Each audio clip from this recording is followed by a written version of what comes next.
In question 6, we return to our work with the indices.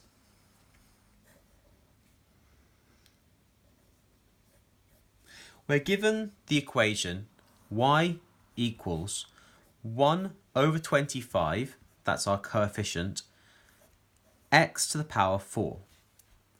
And we are asked to express y to the minus 1 in the form of k x to the power n, where k and n are constants. So, if y is this, y to the minus 1 will be this to the minus 1.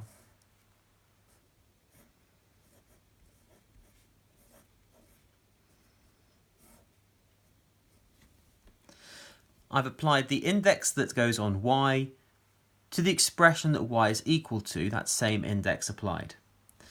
Now, using this rule, that if an index is applied to two terms multiplied together, you can apply it to each of them.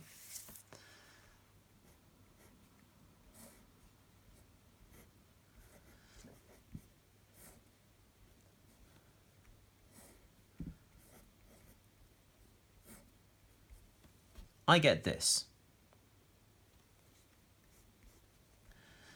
Negative 1 simply serves to turn a fraction upside down.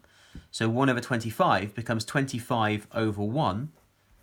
But dividing by 1 wouldn't do anything, so I'll just leave that as 25. When we have two indices, one inside the bracket and one outside the bracket, we need to multiply them together, and that would give us the result of x to the minus 4, because 4 times minus 1 is minus 4. And we can see that this is now in the required form. K is 25, n is minus 4.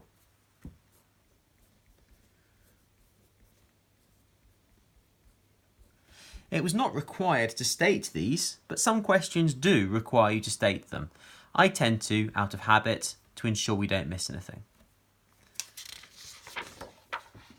In part B, we have the same initial equation,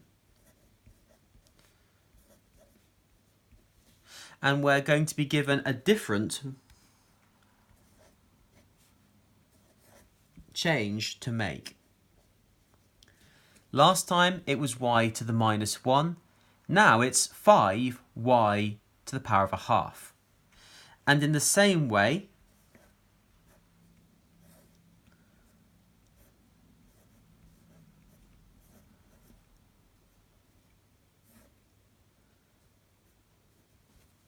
I have to substitute y with the expression it's equal to, and hopefully you can see that I've swapped y for a 25th x to the power 4. Once again, I have to make it into the form kx to the power n. So let's go about tidying up this substitution to get it into this form. Indices must be applied before coefficients. Indices come before multiplication within BIDMAS. So let's do that now. Using the same rule as last time,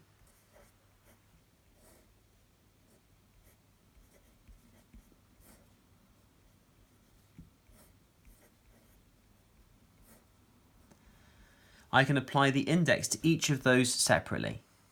Now I know that an index of a half gives me a square root.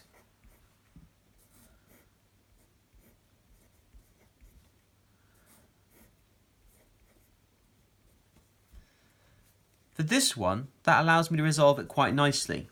I know that the square root of a fraction, I can square root at the top and square root at the bottom. Square root of 1 is 1. Square root of 25 is 5. And I've got 5 times by a fifth now. Over here, I actually find it more helpful to consider this. 4 times a half is 2.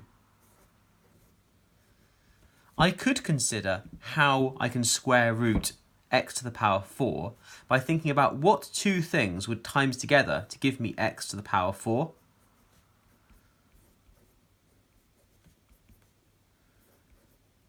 Well, indices are mad. To multiply you must add. 2 plus 2 gives me 4. But it was easy to get that by considering the numerical indices rather than thinking about square roots.